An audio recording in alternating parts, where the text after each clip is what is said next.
Twitter, Stephen Donnelly, the independent TD, is still with us. Two texts I want to read to you, Stephen. Kay says, I've never texted anything like this before, but is your guest single? He sounds like the most sensible man I've heard in a long time. Are you in the market? I'm married with two young children. Okay, so he's off the market. Sorry about that. Thank you. I'm blushing. Somebody else says, Wicklow will never put Stephen back in Leinster House for your support for the closing of Loughlinstown Emergency Unit. Yeah, so this is a very serious issue, and the 5 Wicklow TDs have all come out and backed it. And it's not the closing of Wicklow A&E. When it was leaked very highly irresponsibly by the HSE that this was happening, I went and talked to the people who know about this stuff. Now, my own background as well, before I ran, I was doing a lot of healthcare work abroad. So right from sitting in operating theatres to working with hospital managers to the wider administrative strategic planning. So what I was told was this. So the senior administrators said keeping a full service emergency department in Loughlinstown is dangerous, and people will die, and people essentially have been dying because they should have been going. Some of them should have been going to Vincent's. I spoke to the consultants in the hospital, and they tell me that there is. First of all, they said it has to be closed, and the story is not that the full service is closing now. It's what damage has been done by it not being closed 10 years ago. Okay, because this is pure politics. And we see Eamon Gilmore, unfortunately, in spite of the fact that all of the government TDs and myself in Donnelly, Rathdown and Wicklow East Carlow have said, look, this is the safest thing to do. Eamon Gilmore is seems to be playing politics with it, which is deeply disappointing.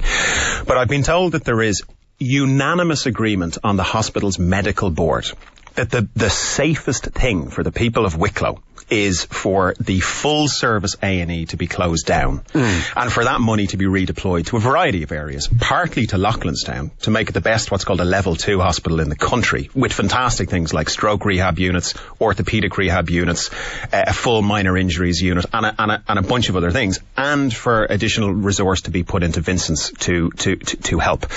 Here's the problem. If you go to Loughlinstown with let's say a heart complaint that the paramedics think you're having a heart attack, Loughlinstown, because of its size, cannot have a cardiologist there and a cath lab there, which is what you need for the most advanced treatment, which is a thing called an angioplasty, and all of the other specialisms. If you arrive, figures from the British Medical Journal show that if you arrive to an A&E department in the middle of a heart attack and you don't have a cardiologist there, you're 75% more likely to die. Yeah. Right? So to people who are very angry, and to the person who texted in, what I would say is, I understand your anger completely. I live in Wicklow. My family live in Wicklow. I have a 1-year-old and a 2-year-old in Wicklow, and I am an opposition TD. So the obvious thing politically for me to do is to oppose this. Yeah. I've taken this incredibly seriously. I have spoken to the administrative experts. I've spoken to the consultants, including the emergency department medics. I've spoken to international healthcare experts. Every single person I've spoken to has said the best thing for the people of Wicklow is for a full service in Vincent's, a level 2 hospital in Loughlinstown, and investment in more ambulances and in state-of-the-art kit. So I take it extremely seriously. But I understand why people are angry, because what the HSE did was they leaked this. And so this was not brought out in terms of... Well, now you're sure the HSE leaked this? Well, they put it in the appendix of a report which they published. Right. And but what would have been their motive for doing that, do you think? I've no idea. I mean, either... you must have some idea. Well, either they didn't think very hard about it, or they're not very good at this sort of thing, or, maybe they were really annoyed at James Riley for the pop that he's taken at the HSC. I don't know. But what they did is really, really irresponsible, because people are quite rightly scared and angry. I was down in Arklow 2 weeks ago. Well, I suppose part of that fear is that if you're in Wicklow and you have that heart attack, if you go to Loughlinstown, it mightn't be the best place to go, but you're going to be longer in an ambulance going someplace else, which ain't great either. Well, you're going to be 6 minutes longer under the blue light. So when you're in the ambulance, it's a 6-minute drive, and all of the medics, all of the doctors, the consultants are saying, if I was in the ambulance, I would tell the paramedics to bring me to Vincent's. That's kind of all I need. That's all I need to know. Would it be more helpful then if we heard more from the actual medical staff, from medical boards, to say, look, this is our considered professional opinion? Because you don't tend to hear from. I think it would. Yeah, I think it would. And in healthcare systems I've worked in abroad, they do that. So the senior administrators or the senior medical staff in obviously a non-political way. So here is our expert opinion. In this case, they don't want to do that. I think for reasons, I think they quite rightly feel that they would be used politically and what they say would be manipulated politically. So I absolutely understand why they don't do it, and I don't blame them for not doing it. But it would cut through. So I've had conversations with people where they've sort of told me things off the record that they said, look, this is what's actually going on. But you absolutely cannot say this. But, you know, as a public representative, you need to know what's going on. So I've been told things off the record that if people would say what I've been told, there wouldn't be a single the anger in Wicklow would be, how come this place is still open? You know, and that's unfortunately the situation we're in. In the 3 minutes I have you left, Greece, going to see partial default, total default, meltdown, dogs and cats marrying, eating each other in the streets. All of that in that order. All in that order. And how's it going to, and you know, how does it affect me in the Homer Simpson? So the situation with Greece is there is absolutely no chance that Greece can pay back its current debt. Yeah. Greece is very dissimilar to Ireland. So, I mean, in Greece, institutionally, you don't pay your taxes. Yeah. Right? Whereas here, we do. Greece has all sorts of problems. You know, I mean, Greece was a dictatorship not that long ago. Greece has defaulted, I can't remember how many times in the last 200 years.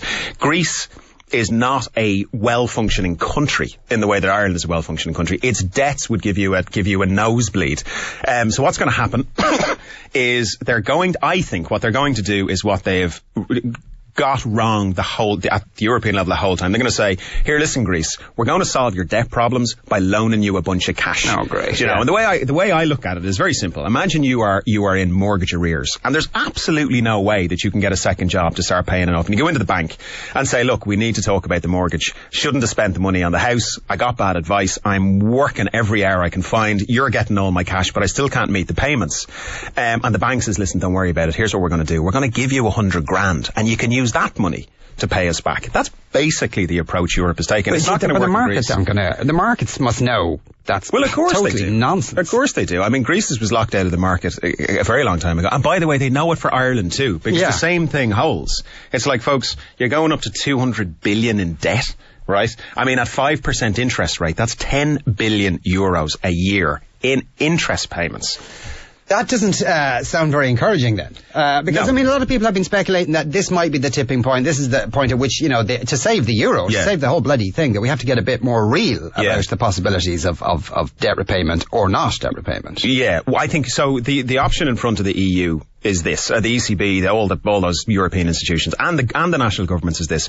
We either continue with a policy of treating debt with debt, or we accept that we have to lower the total amount of debt. And there are ways that you can do it. If they don't lower the total amount of debt, only one of two things I think can happen. One is a fiscal union, which means we become the state of Ireland. We absolutely cease to be a sovereign country, what we have left of it. Or the euro breaks up. Which would not be good news, I think. I know there are people who are advocating that we leave now. I think what needs to happen in order to treat the debt is do what they do in the US, do what they do in the UK, is print money. So the ECB, the European Central Bank, can instruct the Irish Central Bank and all of these other central banks to print euros. Quantitative easing. Yeah. Print cash, right? Now there's a few good things happen if you do that. First, you've got a bunch of cash that you can do things with. So you can pay off some of the banking debt, you can pay off some of the sovereign debt, you can make sure that your social welfare system is well enough funded and so forth. So the cash itself is very useful. The second thing that happens when you print cash is inflation goes up.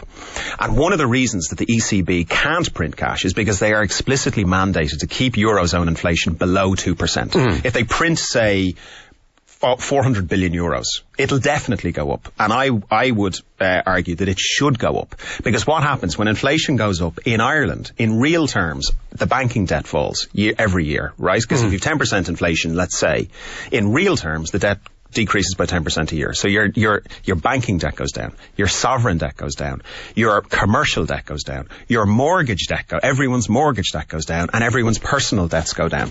So that's a real option that I think needs to be considered. In the Dáil yesterday, we were giving our pre-European meeting statements to the Taoiseach, and that's kind of what I said to him. I was like, would you get this on the table? Because the politicians have to agree it. They can then essentially instruct the ECB to do it.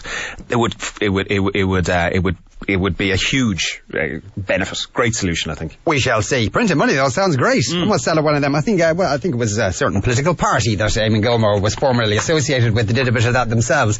Stephen, thanks very much for coming into us today. Stephen Donnelly there. We'll be back with the news.